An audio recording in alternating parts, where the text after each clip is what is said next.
PJ from Game Gumbo. I got my guest here, Keith Law, and we're talking spicy hot games. One of those games, the game I tried this weekend. I just want to do a quick wrap up with you, Keith. Have you played Iki? It's up for the Spiel, the Kennerspiel. So I was surprised a little bit because this game isn't new. It's right. Right. The original is like 6 years old. 2015. 2015, would you believe? It's 8 years old. Yeah. And so I think it was, I don't know if it was Scorpion Masque or Sorry We Are French. Sorry We Are French. I have to say that. Pardon? One of them brought it over, right? They brought out the first English language version of this. If you go online, people were importing foreign language version or non-English languages. Good night, Jake. Language versions. See you later. It is, and I like it. It's not that I dislike it, but I just kept, as soon as I saw this got nominated, I said, I thought that was for new games. Maybe I don't know. It'd be like the Oscars nominating the Shakespeare in Love is up for the best picture again this year. Why not? Right? Like, no, I think that's not new. I don't think that's how that works. But maybe that's just my highly technical brain thinking like, no, these are the rules. And you know the reason why, right? Why is it eligible again? Yeah. So the reason is because what the German award is for games published in German that have widely available, or I forget the German translation, but it's basically widely available. So the time it came out the first time, it was really a very, very small imprint. Yes. It came out at Essen. The copy you're thinking about is 2018, 2019, 2020 time, something like that. Okay. And that was that English translation. Again, very small imprint. It was a Kickstarter that had been delivering, and still you can't buy it. The Spiel is all about a game that when we publish it, the publisher has to be able to sell 200,000 copies. Like you got to get ready, because if you go to a Walgreens or whatever it is in Germany, there's a rack of board games there. So that was one of the things they're looking for. When was it widely available? It's strange to us, but I was talking to Stefan, one of the Spiel jury guys at BGG Con. They are nice enough to come to BGG Spring with suitcases of games, and they just teach them all. All of the Spiel nominees are there, and they're teaching them. They're walking around. They're handing out pins. And he was like, "Look, our job is to we love the fact that it's become a worldwide board gaming award. This is a German board gaming award. Yes, it has become the de facto. I don't know what it is. It's not the Pulitzer because that's distinctly an American award. That's right. The Booker might be a little bit of a better. The it's Brooker a little bit Award, more, maybe. Right. Yeah, that's at least a little bit more across the Commonwealth, across the English-speaking publishing world. But this is the Spiel is it's our top award. It's the best. There are others. Nothing's reached it. Right. I'm always looking at those games every year. I'm gonna get excited to try them. There's very few of them, especially on the Kennerspiel nominees. There's very few that I've played that I haven't enjoyed. So I'm gonna try those. Yeah. And one of those, this interest. The example of Shakespeare in Love. Basically, if they said Shakespeare in Love only appeared in 3 art houses, the Spiel would say it's not eligible for the Oscars. If not everybody can go see the movie, it's not eligible. If not everybody can go play the game, it's not eligible. Yeah, which is a wide release. Quite the opposite, actually, because I didn't see Living was nominated for Best Adapted Screenplay and Best Actor for Bill Nighy. And it played I live in Wilmington, Delaware, for folks who don't know. It played in one of our art house theaters one weekend, maybe. Otherwise, in December. No, even after. It was later than that. Oh, yeah. Like it was very close to, it was like late February, so very close to the actual Oscar ceremony. And that was it. Otherwise, if I had wanted to see that, I would have had to go to Philadelphia, which I have done, obviously. But, I have multiple jobs, as it turns out. So I just didn't have time. And it's like eventually it's going to show up on streaming, He's right? He's a busy guy. I think we watched it in like late April, and I loved it. I thought that movie was he's got to take turns with Kelly. I mean, he's a busy guy. And Dean. Yeah. And reminding Dean is, Yeah. We're still playing. We've taken like 3 turns actually while this was going. Keith, I did not play Iki. If I lose the game, it's all your fault. I did not play Iki until Sunday because, to be honest. Yeah. So what'd you think? Yeah. Well, to be honest, I was like, it's just not that. I'd walk by and see people playing. I was like, man, this looks like just yet another moving piece around. And then I played it, and I have not stopped thinking about it. I get it. My buddy Bradley was like, "What's the beauty of this game? It does everything we already know. It just does it well." Oh, interesting. And there's nothing wrong with games like that. I have a couple of games in my collection where they're not anything. Red Cathedral is one. Red Cathedral doesn't do anything that we haven't seen before. It's just a It great does game. it well, It is. though. Does Does it it so well. exceptionally well. It does it smooth. In a To small li- box. In That's a my number one tiny thing. Yeah. little box. Yes. The Toledo. box is smaller than my computer. I love it.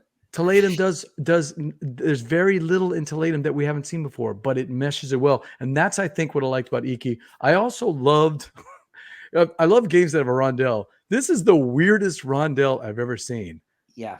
It's so what it's based on. Verla, have you played Iki yet? No. I have what it's not based seen on it in the is- wild. Apparently there's a famous painting from the Edo market from 100 years ago, and it's this beautiful painting showing all the people crowded around the street going to the market. The whole game is based on that. You're going to send your people into the market to walk around and interact with these shops. Interacting with the shops actually also makes the shop owner move experience. In other words, getting you income or points or little bonuses, but you control the shops. You get to actually put it out.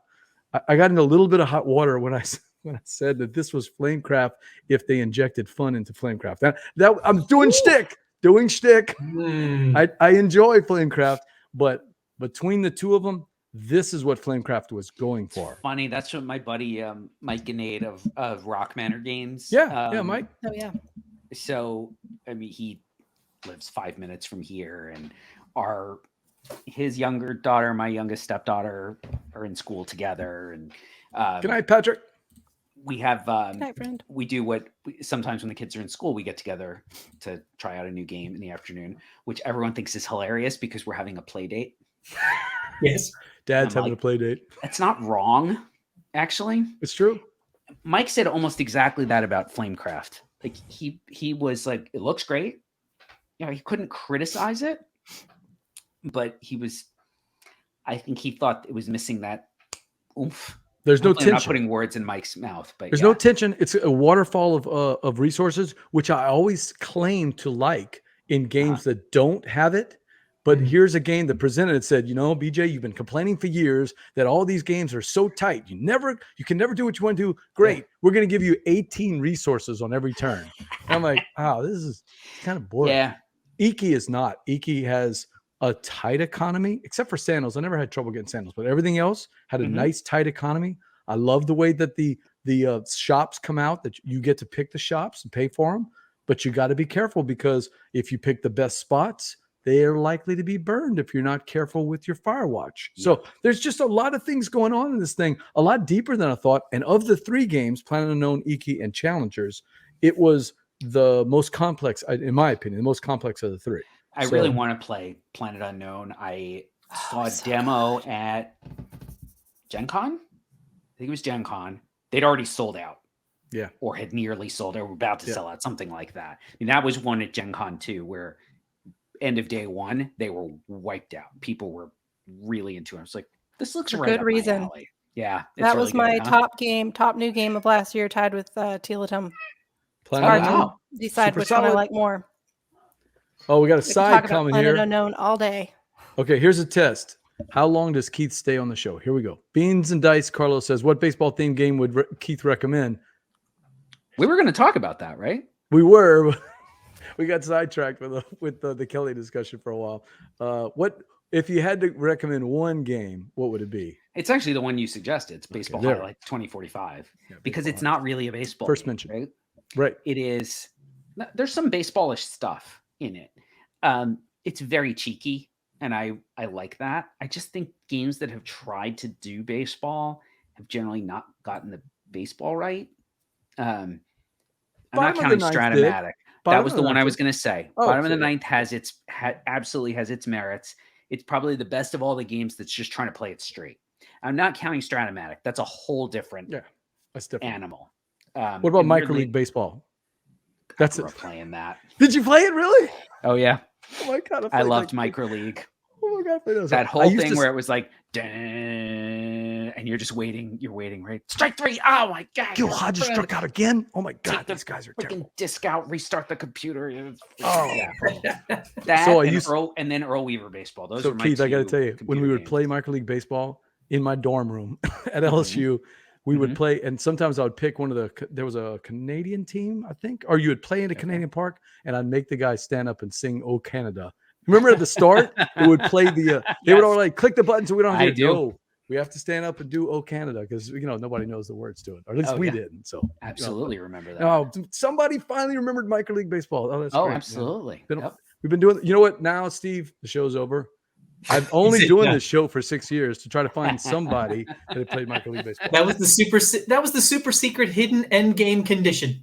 It was exactly. Okay. We hit it. Who Baseball knew? Highlights 2045. I will tell you this: Beans and Dice, Carlos, he knows what I'm talking about. I have recommended Baseball Highlights 2045 many times after Alex Goldsmith, R.I.P. the Dukes of Dice, who brought it to my attention many years ago, back in 2017 or whatever it was. But if you just play it one night and play like one game, or and I'm talking about one game as in one actual game, just 6 cards, you're Mhm. not going to get the game. It's not going to be fun. Don't even do that. The best part of that game is playing a full World Series with your best friend, Oh, yeah. or Yep. a tournament game. Playing in a tournament. Shout out to Philip Millman. We've done as many as 32 people in the tournament at the Dice Tower East. 32 people, and that is, as Dean says, it's best in tournament mode. But the World Series mode is great too because you get to really get into it. But it shines in tournament mode. And I talked to Mike about it one day at Gen Con. He said, I designed this game for tournament mode. I want people to play it that way. So Yep. I believe it. Baseball Highlights 2045. Well, back to Iki for a second. Challengers is the one I think's going to win Okay.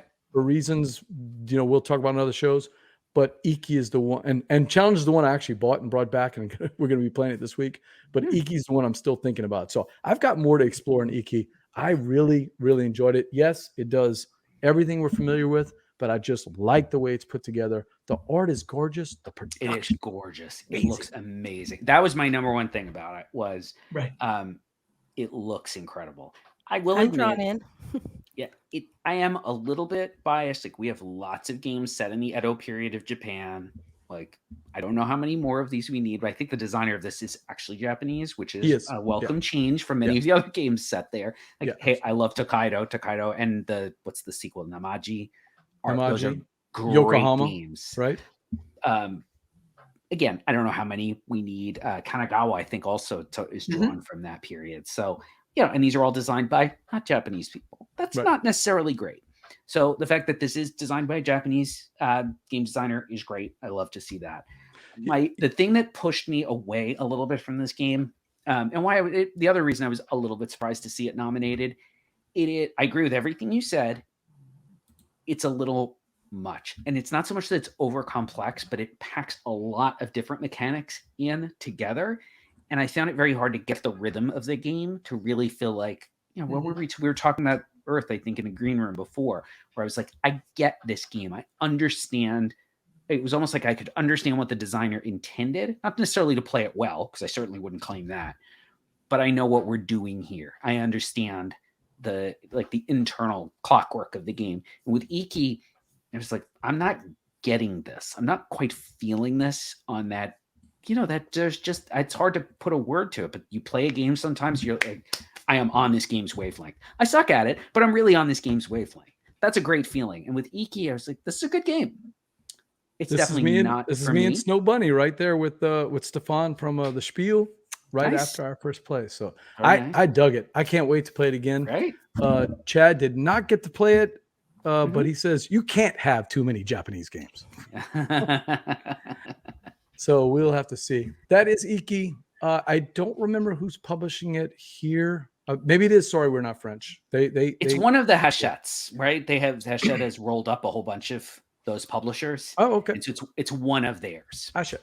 Yeah. Stefan was telling me they're putting out some incredible games now. Stefan was telling me that they were very proud that 2 of the nominees were from very tiny one-person companies, like Adam's Apple Games with Planet Unknown. That's basically one or 2 people. Yeah. So yes, Asmodee did get a nomination, but that it's nice to see some small independent publishers get that.